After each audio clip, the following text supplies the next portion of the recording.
This week, I want to talk about what happened during my placement matches for Season 6 and what I learned along the way.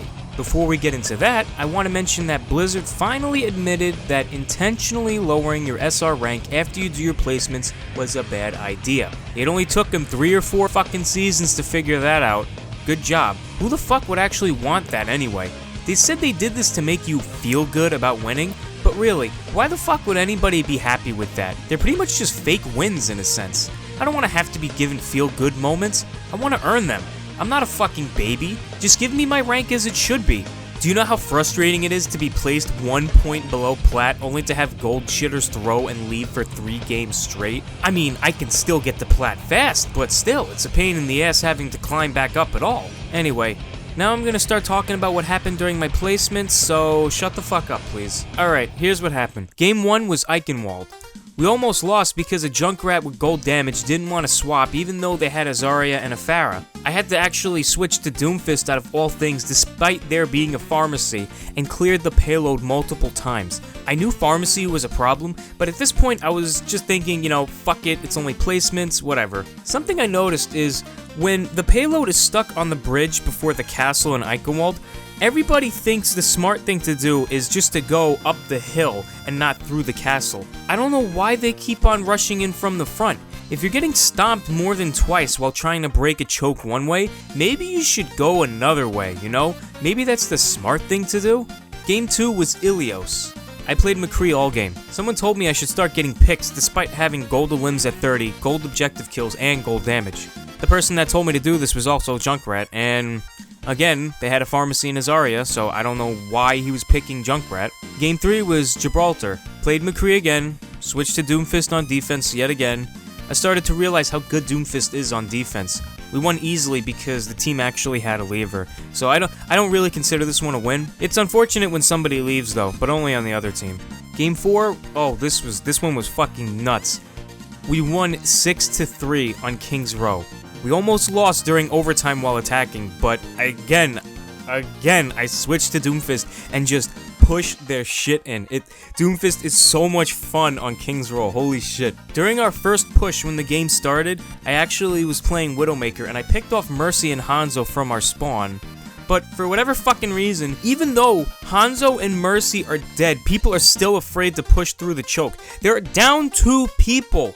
I'll bet you $10 fucking that the reason why no one wants to push when me or anybody else gets a pick or 2 is because they still haven't enabled the kill feed. For fuck's sake, why is it set to off by default?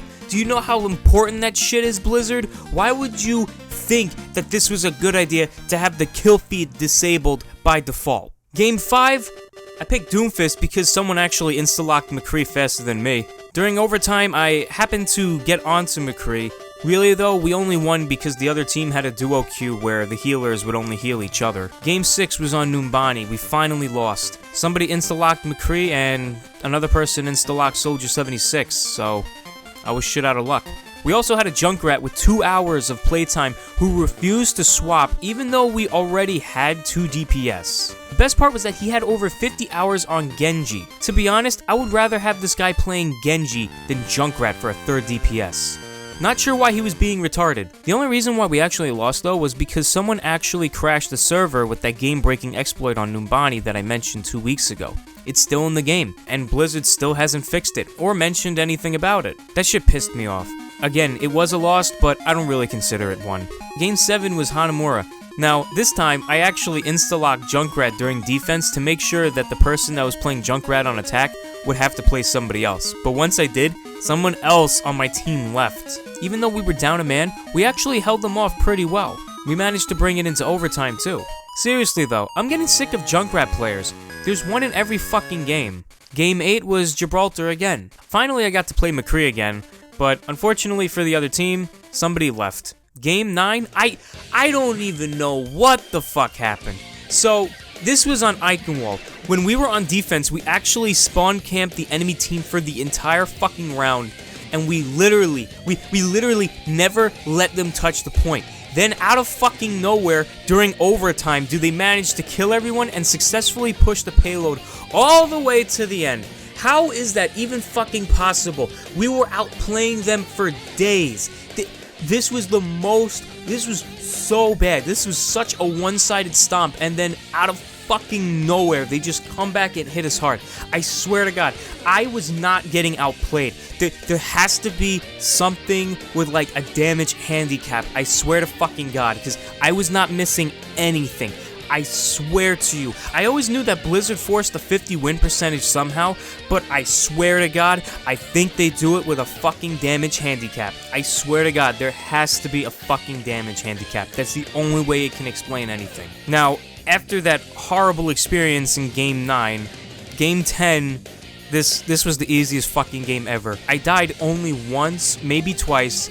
It felt like one of those quick play stomps, you know, the ones that go and you steamroll the enemy and you're like, ha ha. It was one of those. So in the end, the final result was 7 wins and 3 losses. And I placed 25-25, thank fucking God. Last season, I only played Mercy and I dropped to 2200. But once I picked McCree on the last day, I went right back up to Plat in maybe less than 3 hours. Now the big question is, what have I learned during placements this time? I learned that Doomfist is fucking broken on almost every map, the Numbani exploit is still in the game, and people think it's a good idea to try out heroes that they have barely played in competitive with.